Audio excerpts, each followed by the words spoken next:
خوشحاڵتان لەبێت. بێ ئیشی و قەیرانی دارایی و لەگەڵ ئەوەشدا گرانبوونی زێر خەونی سینگڵەکانی لە گۆڕنا وای کرد لە ماوەی 1 ساڵ لە ڕێژەی زەواز بۆ نیواونی و زیاتریش کەم بێتەوە. ئەمە قسەی زێڕینگرێکی بە ئەزمموی شاری سلێمانیە. محەممەد حوسێن بە 1964 ود ئێستا 19 مسقال زێڕی عیار 21 نزیکەی 140 وەرەقە بەمەستی دۆلارە دەرئەچێت.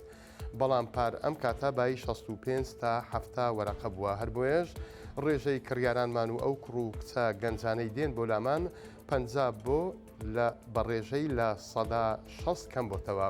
ئاماژەی بۆش کرد زۆرن ئەوانەی کە لێ سادا خۆیان لەسەر یەک ئەڵقەمارە ئەکەن. خەڵکیشمان بینیوە ئەوە قسەی ئەوە گوارەی گوێچکەی منداڵەکەی داکەندووە بۆ ئەوەی کرێی خانووی پێبدات.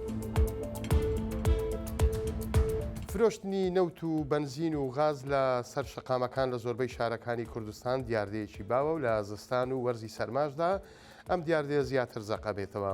پەیامنەری 1964 لە هەولێر بە دوواداچوونی بۆ ئەم بابەتە کردووە کە تا چەند ڕێگە پێدرا و ئاساییە سالار محەممەد لێپرسراوی پشکنین و بە دوواداچوون لە بەڕێوەبەراتی نەوت و کانزاکانی هەولێر دەڵێت فرۆشتنی نەوت بنزین و غاز لە سەر شەقامەکان بە تەواوی قەدەغەیە و لای خۆمان قایمقامیەت ئاگادار ئەکەینەوە بۆ بە دوواداچوون و نهێشتنی ئەم دیاردەیە لە سەر شەقامەکان چونکە دەڵێ هیچ مەرزێکی سەلامەتیان تێدا نییە و بۆمبێکی تەوقیت کراوە. حکوومەتی عێراق ڕسوماتی گومرجی زیاد کردووە ئەمە شتەنجی بە بازرگانان هەڵچنیوە بۆیە بڕیارە سبەی مانگرتنی گشتی ڕابگەێنن. بەر لە زیادکردنی ڕێژەی بازی گومرگ بۆ هەر کۆنتێنەرێک بڕی 2 ملیۆن و 2 ملیۆن و نیو دینار وەردەگیرە بەڵام ئێستا 25 تاکو 30 ملیۆن دینار وەردەگیرێت.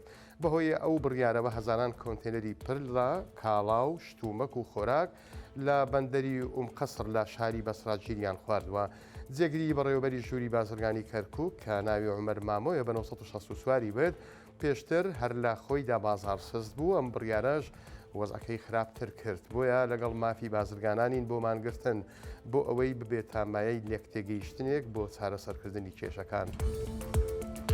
کاسبکارێکی گەنج لە زینی وەرتێ مەبەستی ئیدارەی سۆرانە زیاتر لە 2 دەفتەر دۆلاری دۆزیوەتەوە کاتێک بانگەوازی کردووە کە هیچەیە دەرکەوتووە پیاوێک لێی کەوتووە کە پارەی میراتی خوشکەکانی بووە. ئەو گەنجە دەستپاکە ناوی ئەندام عەلیە لە زینی وەرتێ کەپرێکی داناوە و چای بۆ ڕێبواران و گەشتیاران دەفرۆشێت. ئەو بە 1964 وت ئەگەرچی خۆم زیاتر لە هەموو کەس محتازترم واتە دۆخی دارایی خراپە بەڵام زاتی ئەوەم نەکرد ئەم بابەتە بە بێدەنجی بهێڵمەوە.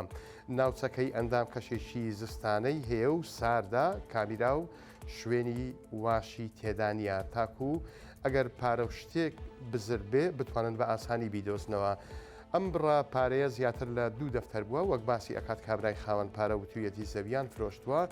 ئەو پارەیەشی کە لێی کەوتووە پارەی میراتی خوشکەکانی بووە. کاتێکی خۆش.